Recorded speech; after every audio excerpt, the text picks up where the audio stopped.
Ni'n troi y prynhawn yma at Genesis, penod 22, ac adnodau 1 hyd at 19. Yn y bore, buon ni'n edrych gyda'n gilydd ar un o'r hanesion llai cyfarwydd mywyd Abraham. Wel, heno, rydyn ni'n troi at un o'r hanesion mwyaf cyfarwydd mywyd Abraham. Ac yn wir, nid yn unig un o'r hanesion mwyaf cyfarwydd mywyd Abraham, ond siwr fod un o'r hanesion mwyaf cyfarwydd yn y Beibl i gyd. Fe fydd pawb ohonon ni wedi clywed sawl bregaeth ar y benod hon ac yn haeddiannol felly oherwydd mae yna drysorau yn y benod fawr hon. Ydw i am ganolbwyntio ein sylw at 3 pheth gyda'n gilydd o'r hanes. 3 pheth am Dduw. Just fel yn y bore.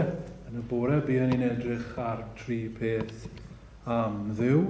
Wel, heno eto, ni'n mynd i edrych ar 3 pheth am Dduw ac am ei ymwneud a ni wrth i ni weithio'n hunain trwy benod yma.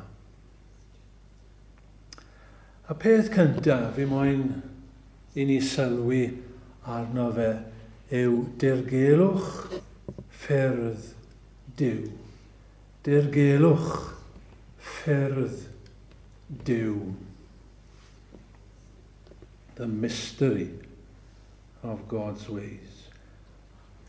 Adnodau 1 a 2. Wedi'r pethau hyn, sef bore yma, wedi'r pethau hyn, rhoddodd Duw brawf ar Abraham. Abraham meddai wrtho ac atebodd yntau dyma fi, yna dywedodd cymer dy fab, dy unig fab Isaac, sy'n annwyl gennyt, a dos i wlad Morea ac offryma ef yno, yn boeth offrwm ar y mynydd a ddangosaf i ti.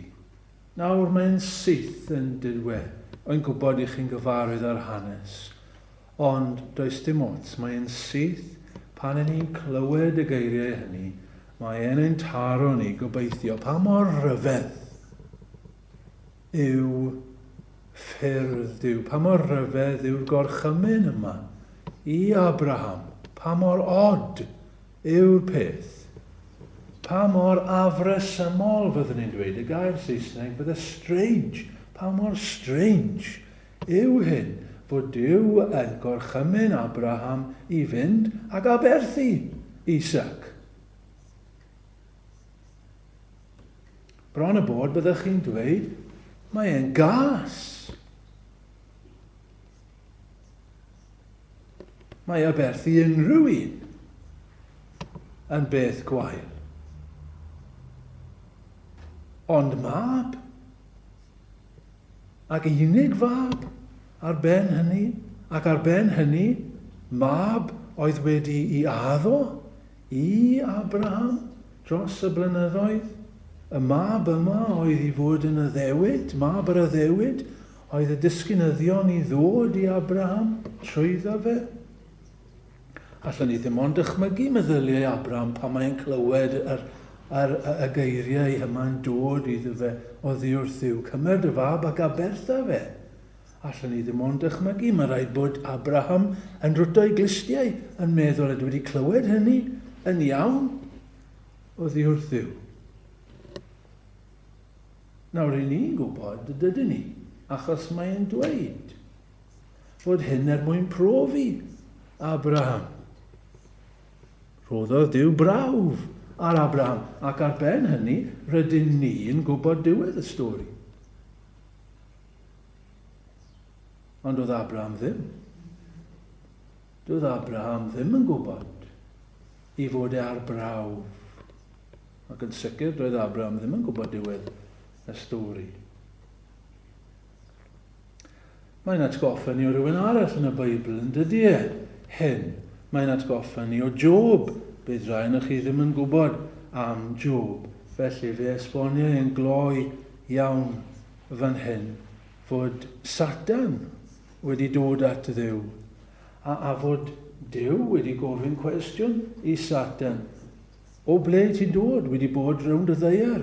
A mae Duw yn dweud fe, a welais ti Job? Fy ngwas.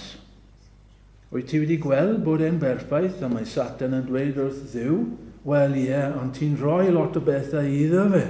Sdim ryfedd bod Job yn dy wasanaethu di. Mae ganddo fe deulu, mae ganddo fe gyfoeth, mae ganddo fe iechyd. Dyna pam mae e'n gwasanaethu ti. A mae Duw yn rhoi caniatâd I Satan. I fynd ac I wneud beth bynnag mae moyn gyda Job. Heblaw am dydy ddim yn gallu cymryd I fywyd I ffwrdd. A mae Satan yn mynd. A mae'n cymryd teulu Job I ffwrdd wrth. Maen nhw'n marw. A wedyn mae gyfoeth yn mynd. A wedyn mae iechyd yn mynd. A mae Job yn gofyn y cwestiwn. Beth yn y byd sy'n mynd mlaen ma? Dydw I ddim wedi gwneud dim byd o'i le. Wy'n gwasanaethu Duw. Wy'n ffyddlon I Dduw. A dyma beth sydd yn digwydd. Pam mae hyn yn digwydd? Beth yn y byd sy'n mynd mlaen? Mae ffyrdd Duw yn rhyfedd iawn. Yn ddirgelwch, yn ddryswch I ni. Ac yma, mae Duw yn dweud wrth Abraham I fynd i'r lle mae e'n dweud wrtho fe. A mae'n goffa teithio am drydiau I gyrraedd yna, a fyna mae'n goffa aberthu I fab I hun. Mae ffyrdd Duw yn aml gyda'i bobl yn ddryswch I ni. Ni wedi canu gyda'n gilydd yr ail emyn bod ffyrdd Duw yn y dyfroedd. Maen nhw fel petai lawr ar gwylod y môr. Chi'n gwybod mae'r môr yn gallu bod yn ddwfn yn dydy e. Wel mae ffyrdd Duw lawr fyna yn y môr. Ni ddim yn gallu gweld nhw. Maen nhw mas o'n golwg ni. Maen nhw'n tri hwnt I ni. Ac yn aml mae'r agluniaeth Duw fel petai yn mynd yn groes. Yw addewidion. Roedd Duw wedi addo I Abraham a bysau llinach yn dod iddo fe trwy Isaac. A nawr mae'n dweud wrtho fe am ladd Isaac.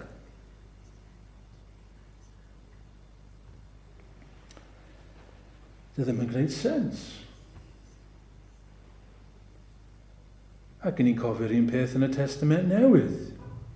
Gyda Iesu Grist yn ydyn ni. Roedd yna deulu. Roedd yn hoff iawn ohonyn nhw. Roedd yn ei caru nhw, medd y Beibl. Dwy chwar a brawd, a mae'r brawd yn marw. Mae'n mynd yn dost, a mae Iesu ffwrdd, a mae'r chwiorydd yn galw amdano fe. Der. Achos mae Lazarus, dy frawd, yn dost. A beth mae Iesu Grist yn neud? Mae Iesu Grist yn aros. 2 ddwyrnod. Yna. Yn fwriadol. A dyw'r disgyblion ddim yn deall e. Beth yn neud? Mae Lazarus yn dost. A dyw'r chwiorydd ddim yn deall e. A pan mae Iesu yn dod yn y diwedd, maen nhw'n rhoi rhyw fath o geiriau iddo fe. Petai ti yma? Bydde hyn yn mynd I digwydd. Ffyrdd Duw yn ddirgelwch amgylchiadau'n groes. Disgwyl pethau gwych I ddefod beth yr emynydd. Croes I hynny, maent yn dod. A ni'n meddwl, bydd pethau'n well, bydd pethau'n well. A ni'n ffindo bod ffyrdd Duw yn aml, yn groes I hynny. Allwn ni roi enghreifftiau fwy cyfoes yn gallwn ni heno. Allwn ni roi enghreifftiau mwy agos atyn ni am bobl I ni'n nabod. Mae hyn yn reality. Gwir. Sydd yn Gristnogion. gyda ffeder o blant. A mae braig nhw'n marw. Ac yn i'n meddwl, beth y sens? Neu rieni, ffyddlon da. A mae un o'i plant nhw yn marw. Ac yn meddwl, beth yw'r sens yn hynny? Neu mae rhywun yn Gristion da, a wedyn mae iechyd nhw'n torri. A chi'n meddwl, be mae Duw yn neud? Ffyr Duw yn ddirgelwch, yn dryswch un ac i ni. Falle, dim mor eithafol a hynny. Ond i ni gyd yma. I ni gofyn y cwestiwn, ydyn ni. Beth sy'n digwydd? Beth sy'n digwydd fan hyn? Mae'n ddirgelwch i fi. Beth ti'n neud arglwydd? Mae'n ddryswch. Ti wedi addon bendithio? Ac eto, mae reality fel petai yn mynd yn groes i hynny. Dirgelwch ffyrdd Duw. Yn ail, diben treialon Duw. Diben treialon Duw. Nôl ar adnod 1. Wedi'r pethau hyn, rhoddodd Duw brawf ar Abraham.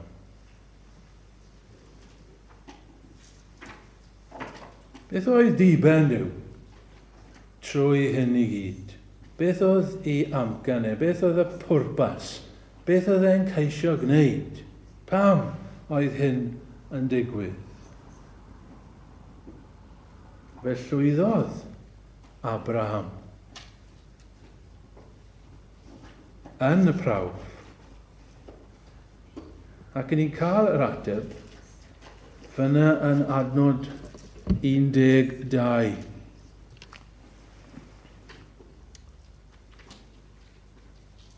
A dywedodd, paid a gosod dy law ar y bachgen, na gwneud dim iddo, oherwydd gwn yn awr, dy fod yn ofni Duw.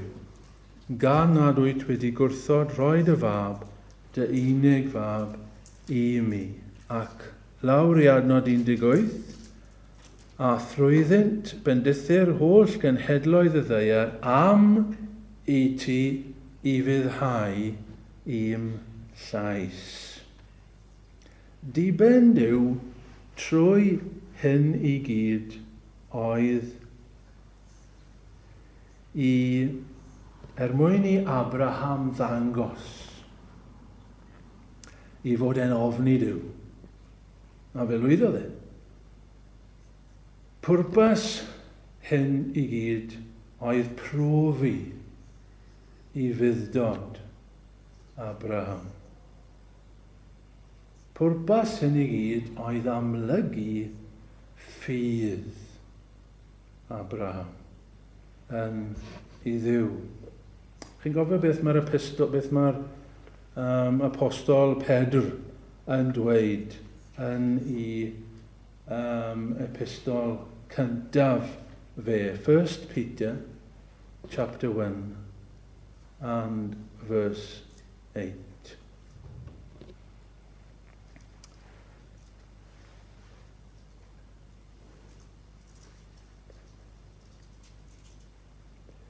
Wel, adnod 7. Fel y caffer profiad eich ffydd chwi, ar hwn sydd werthfawr isach na'r air colladwy, cyd brofer ef trwy dan, mawl ac anrhydedd a gogoniant yn amddangosiad Iesu Grist. Roedd ffydd gan Abraham. Ni wedi gweld hynny. Mae ffydd wedi bod â fe ers blynyddoedd. Mae ffydd wedi bod gyda fe ers i Dduw dod ato fe yn ei wlad yn Ur y Caldeaid. Mae wedi cael y ffydd yna. Ond beth mae Duw yn gwneud fan hyn yw profi y ffydd. Mae Duw fel petai yn rhoi y ffydd yna mewn i'r tân, fel mae Pedr yn dweud, mwyn profi. Na pam y metel yn mynd mewn i'r tân, mwyn puro y metel yna, fel bod y stwff am hir yn mynd.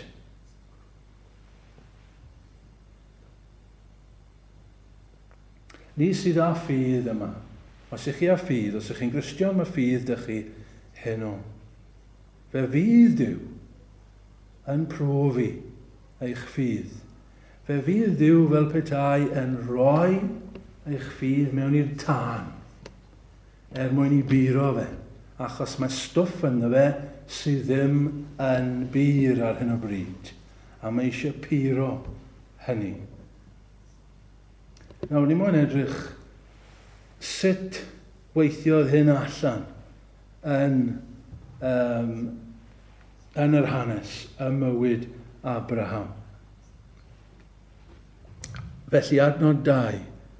Abraham meddai wrtho ac atebodd yntau, dyma fi, yna dywedodd, cymer dy fab, dy unig fab Isaac sy'n annwyl gennyt, a dos i wlad Moria ac offryma fyno yn boeth offrwm ar y mynydd a ddangosaf i ti. Mae Duw yn dweud wrth Abraham i gymryd Isaac, bydde Isaac gyda llaw erbyn hyn yn hun. Mae rhai yn dweud i fod byti 30. Oedd Abraham yn tipyn hun nawr fan hyn. Ond mae i gymryd i fab, Isaac, ac mae o'i ffrymu. Nawr beth oedd ymateb Abraham i hyn? Wel, adnod 3. Felly, cododd Abraham yn fore. Cyfrwyodd ei asyn a chymryd 2 lanc gydag a'i fab Isaac. Dyma ei fuddod noeth Abraham. Dydy ddim yn cwestiynnu. Dydy ddim yn ffoi. Dydy ddim yn actio fel dyw ddim wedi clywed. Mae'n ei fyddhau. A bore nesaf, mae'n codi, mae'n cyfrwyo ei asyn, mae'n mynd. Dydy ddim yn dweud am ei deimladau fe. Nid bod fi'n dweud bod dim teimladau gyda fe. Mae'n siŵr bod yna deimladau gyda fe. Mae'n siŵr bod yna deimladau gyda fe. A chwestiynau. Ond dydy'r gair ddim yn nodi hynny. Beth mae'r gair yn nodi yw bod e wedi fyddhau. Gweithaf y teimladau, gweithaf yr amheuon yna oedd siŵr o fod yno fe, mae'n ei fyddhau. Mae'n mynd. 3 diwrnod. Mae'n mynd. 3 diwrnod. Meddylwch am hynny. Bod e'n goffa mynd a meddwl am hyn am 3 diwrnod. Dwi'n mynd i aberthu Isaac.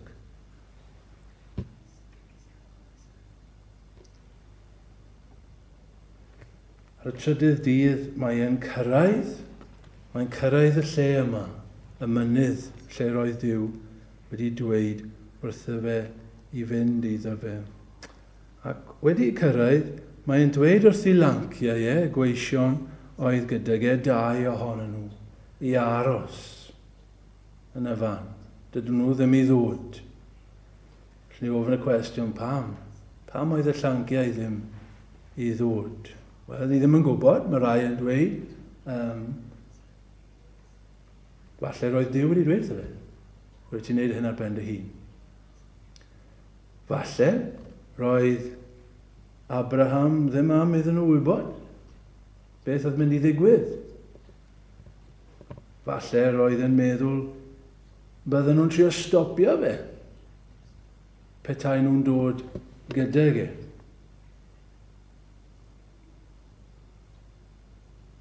Beth bynnag, mae'n ei gadael nhw yna. Ond mae'n cario ymlaen, Abraham, ar ben ei hun, gydag Isaac. Ac oedd yn nid yn anoddach, yn doedd e, bod ar ben ei hun, just gyda'i fab. Wel, sut galle fe? Sut galle Abraham gario ymlaen? Sut oedd e'n gallu mynd a chyflawni hyn? Wel, ni'n gweld yr ateb yn Hebreaid 11. Ni wedi darllen yr adnodau hyn sawl tro, dim fan hyn chwaith. Ond yr un ateb yw yr un ateb, ni'n dod nôl ateb o hyd ac o hyd gydag Abraham. Sut oedd e'n gallu gwneud hyn? Trwy ffydd. Oedd e'n credu gair Duw. Hebrews 11,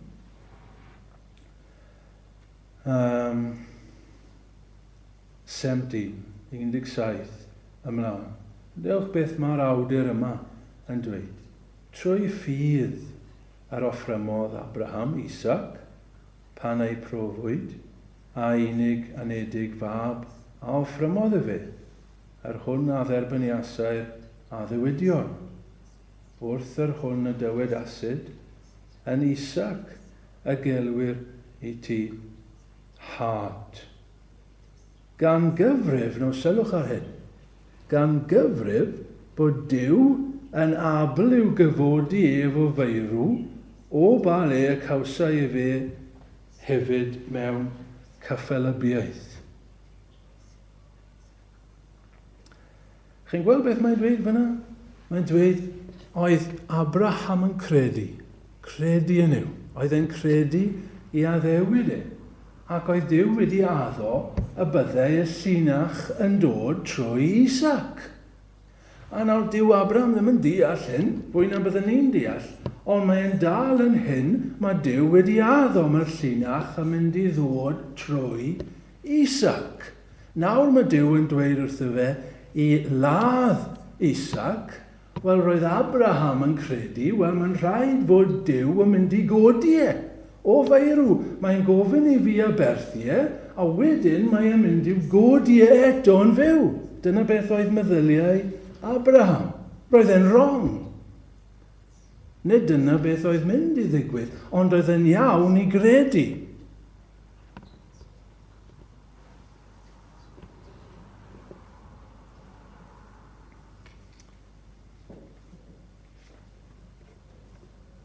Sut oedd e wedi dod i'r casgad hyn? Sut oedd e yn gallu bod mor gryf i ffydd? Wel, mae wedi dysgu o'i brofiadau yn dydy e. Nid dyma'r tro cyntaf iddo fe ymarfer ffydd. Mae wedi cael blynyddoedd o gredu, fel wedi dweud yn barod. Pennod 12.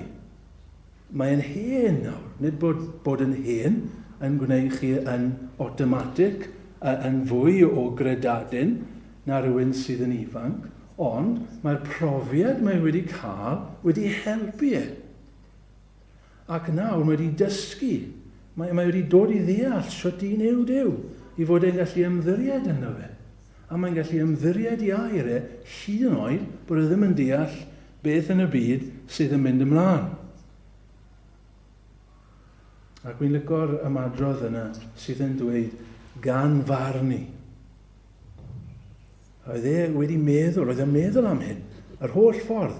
Wel, mae Duw wedi addo, ond nawr mae'n dweud fi wneud hyn.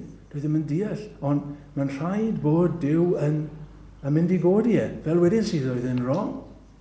Nid dyna beth oedd mynd i ddigwydd, ond oedd e'n meddwl am y peth.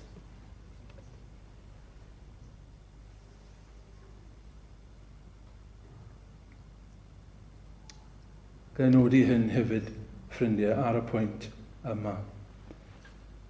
Roedd Abraham wedi ildio yn ei galon e cyn aberthu Isaac.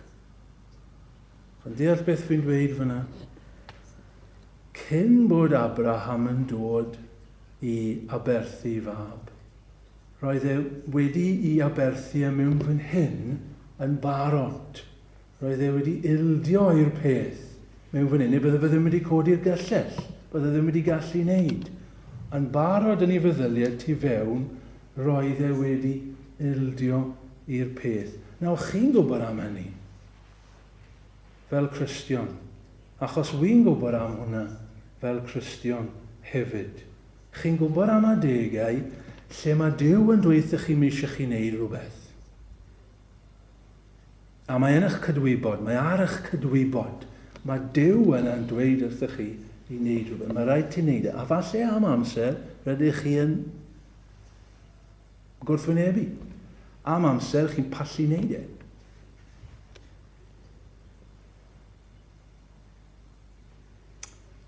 Ond wedyn ni, i chi yn ildio tu fewn, i chi'n dweud, na, mae rhaid i fi wneud hyn. A mae'n digwydd mewn fan hyn.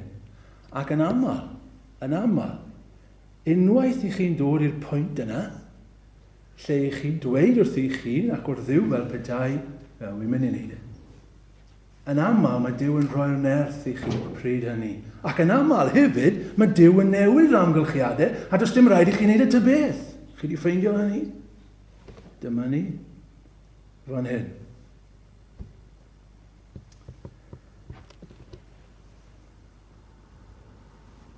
Pan mae ffyrdd Duw yn anodd, pan maen nhw'n ddirgelwch i ni, dyma air Duw i ni heno, ofnwch Dduw.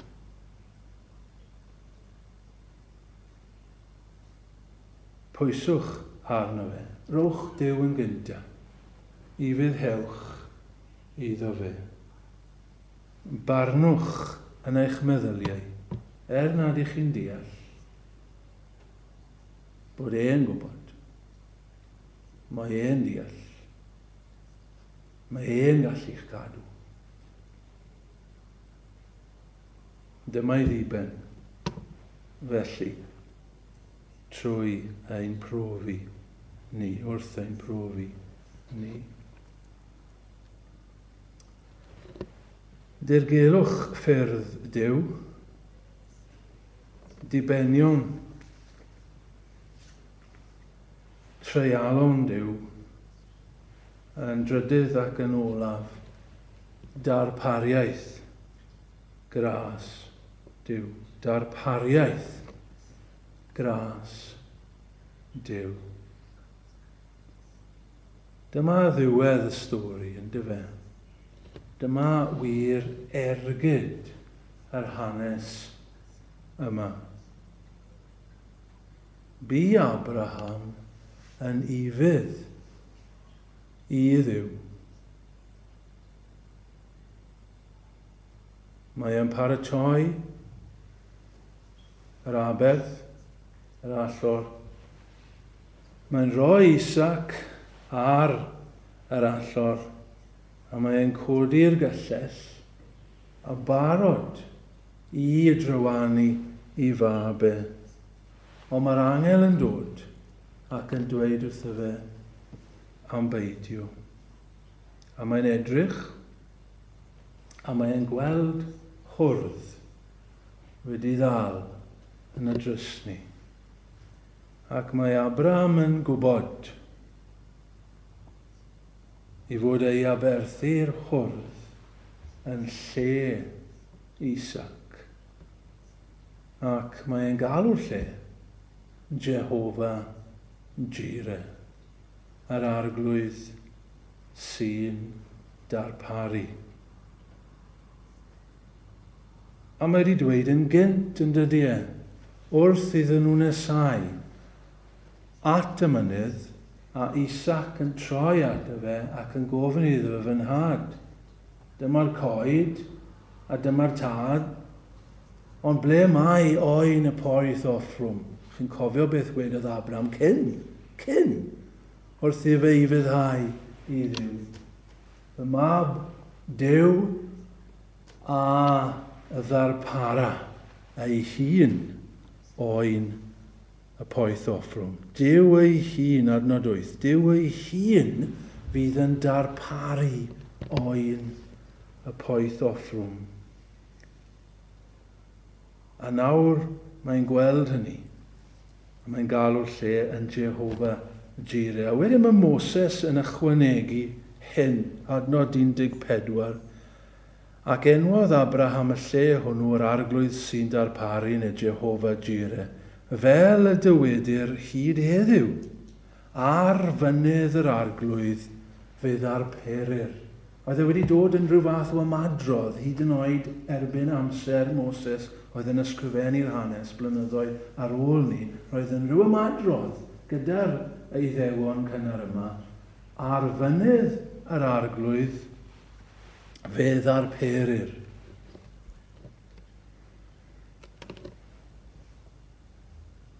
Ac ar ôl hyn, i chi'n gweld, mae'r angel yn dweud wrth Abraham,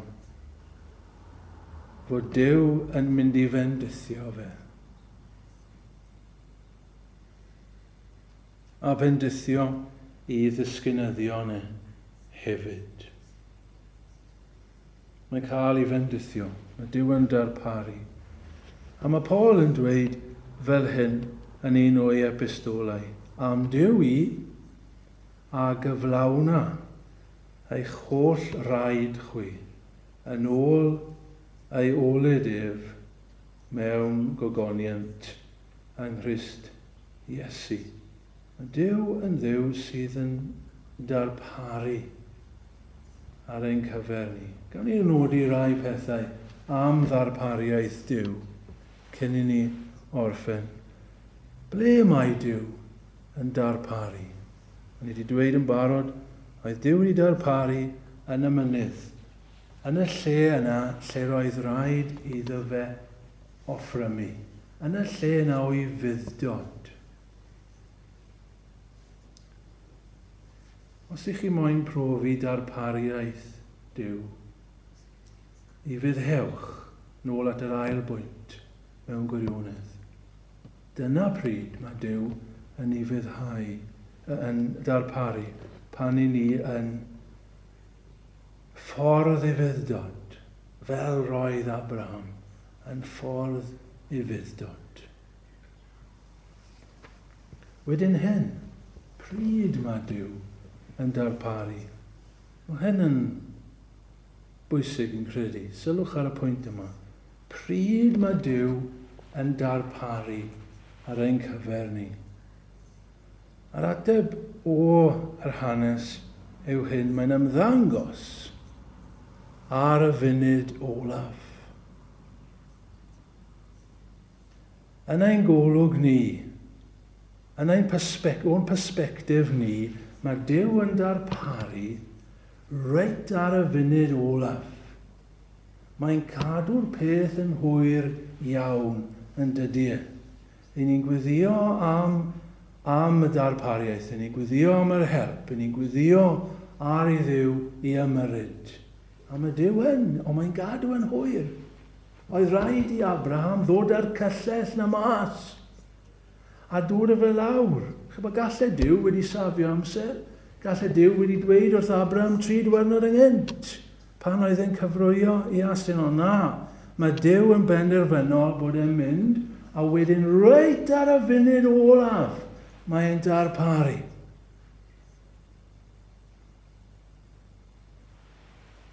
Mae fel petai mae Duw yn oedi, yn dydy, o'n persbectif ni. A'n aml mae Duw yn gynnar. Ond mewn gwirionedd, Duw beth yn hwyr. Byth yn hwyr.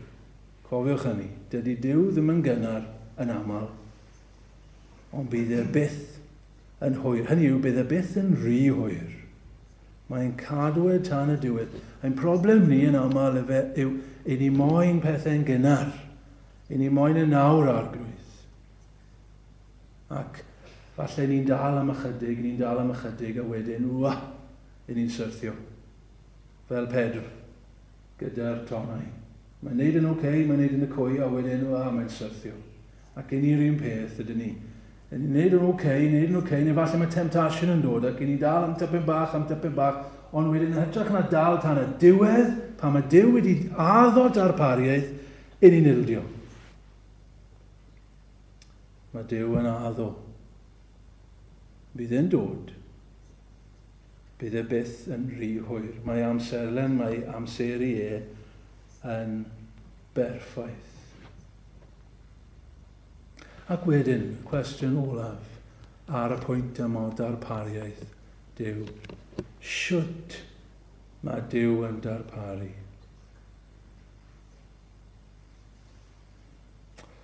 Wel, mae edo'n dydy trwy aberth. Dyna sut mae Duw yn darparu ar ein cyfer ni. Trwy ddarparu aberth ei hun. Nôl at adnod 8 eto. Dywedodd Abraham, Duw ei hun fydd yn darparu oen y poeth offrwm fy mab. Yn yr hen William Morgan, i chi'n cofio y geiriau fyna? William Morgan yn cyfieithu yn fwy llythrenol. Dyw a edrych iddo'i hun am aberth y poeth offrwm. Wyl licio hwnna. Dyw a edrych iddo'i hun. Bydd Dyw yn gofalu. Fydd Dyw yn edrych. Edrych iddo'i hun. Dydy ddim yn edrych i ni. Mae'n mynd i edrych iddo'i hun am aberth y poeth offrwm. Mae Dyw yn ymgymryd ar peth ei hun. Mae e'n cymryd y cyfrifoldeb. Dyma'r efengil yn dyfe. Mae'r efengil yma yn Genesis unwaith eto. Beth ddigwyddodd? Fe welodd Abraham hwrdd wedi ddal. Ac oedd e'n deall. Oedd Abraham yn deall bod yr hwrdd yna yn gorfod cael ei ladd yn lle Isaac. Isaac oedd fod i farw. Ond mae Dyw yn darparu'r hwrdd i farw yn lle Isaac. Oedd Dyw byth yn meddwl aberthu Isaac. Dydy Dyw ddim yn gofyn am aberthau fel yna. Dydy Dyw ddim yn gofyn i neb i aberthu person. Bydde hynny'n ffiaidd gan Dduw. Dyw y paganiaid oedd yn gofyn i bobl i aberthu plant. Bydde Dyw y Beibl byth yn gofyn i neb aberthu person, aberthu plentyn bach. Mae'n ffiaidd gan Dduw. Mae'n ffiaidd gan Dduw fod plant yn cael ei lladd yn ei miloedd yn ein dyddiau ni. Na, dydy Dyw ddim moyn aberthu Isaac. Ond chi'n gwybod beth sydd yn rhyfedd yw hyn. Beth Dyw ddim yn gofyn oddi wrthyn ni. A ddim moyn oddi wrthyn ni.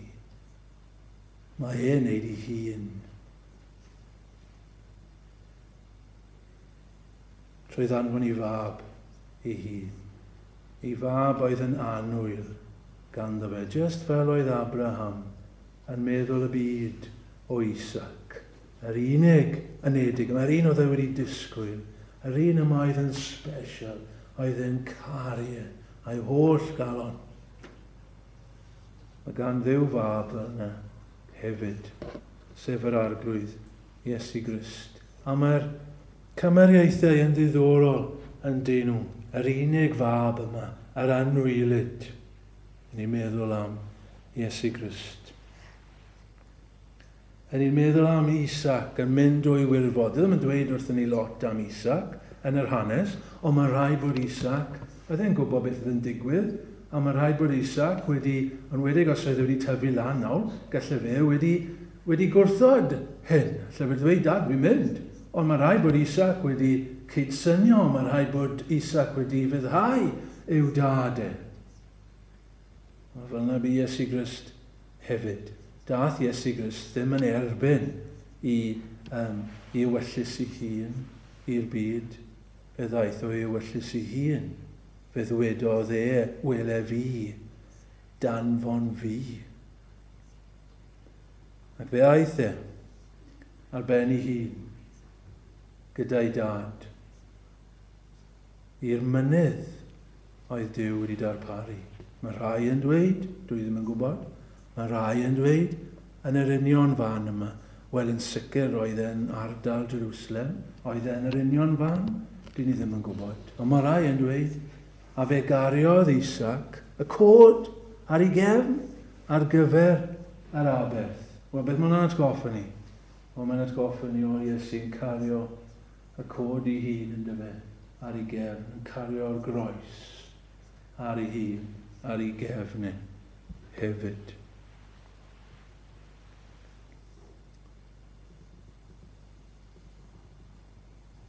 Yr hyn nad yw Dyw yn gofyn i ni wneud.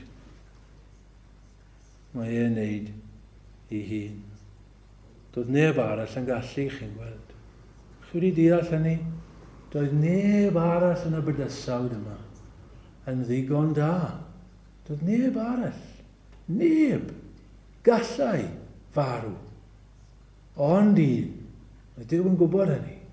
There was no other good enough to pay the price of sin.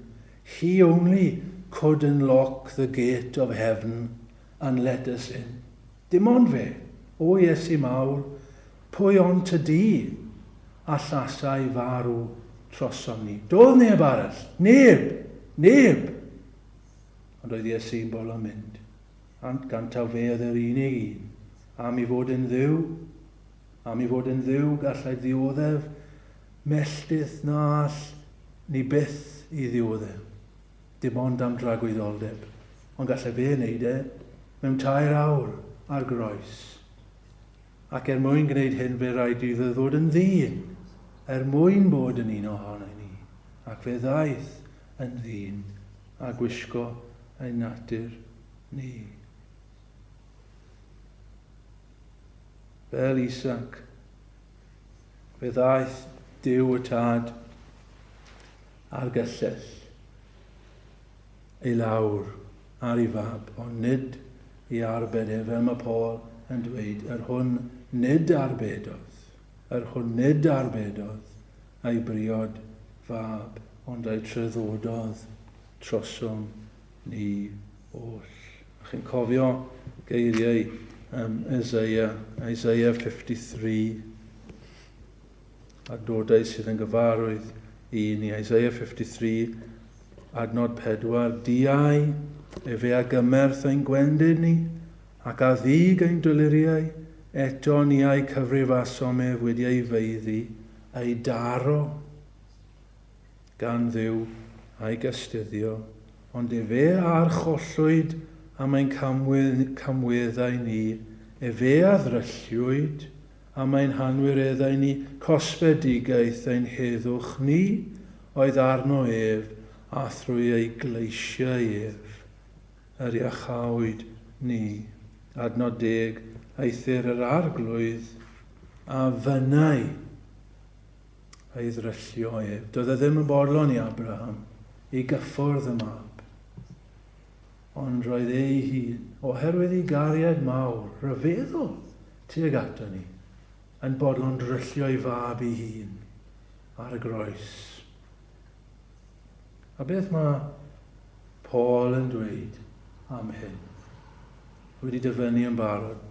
Hwn nid arbedodd ei briod fab, ond ei treddododd trosom ni oll, pa wedd gydag hefyd, na ddyru fe i ni bob peth. Chi'n gweld, dyna'r pwynt mae Paul yn dweud. Os mae Dyw wedi gwneud hyn, os mae Dyw fel hyn, mae'n bodlon darparu fab i farw. Mae'n bodlon rhoi unrhyw beth i ni. Mae'n bodlon rhoi i chi heno. Mae'n bodlon rhoi achawdwriaeth i chi. Sut all achawdwriaeth dod i ni? Trwy'r aberth, trwy'r ffaith bod Iesu Grist wedi marw. Unrhyw ddaioni, mae'n dod oherwydd Iesu Grist farw. Mae'r haul wedi codi heddi ar ein pentre ni, oherwydd bod Iesu Grist wedi marw ar y groes. Unrhyw ddaioni, bach neu mawr, mae oherwydd hyn, bod Iesu Grist wedi marw. Os yna rhywun yma heno tybed, ac dych chi ddim yn adnabod Dyw, chi ddim yn gwybod am ei ddaioni. Sut mae'n mynd i ddod? Dim ond un ffordd, trwy'r aberth, trwy'r groes, yr unig ffordd gewch chi eich darparu o ran iachawdwriaeth. Beth yw'r unig ffordd ewch chi'r nefoedd? Dim ond yr unig ffordd, trwy'r groes, trwy bod chi'n credu bod Iesu Grist wedi marw fyna. Drosto chi, drosto i, yr unig ffordd. Mae wedi. Dwi ddim wedi arbed i fab. Mae'n bodlon rhoi unrhyw beth. Mae'n bodlon rhoi popeth. Oherwydd hynny. Amen.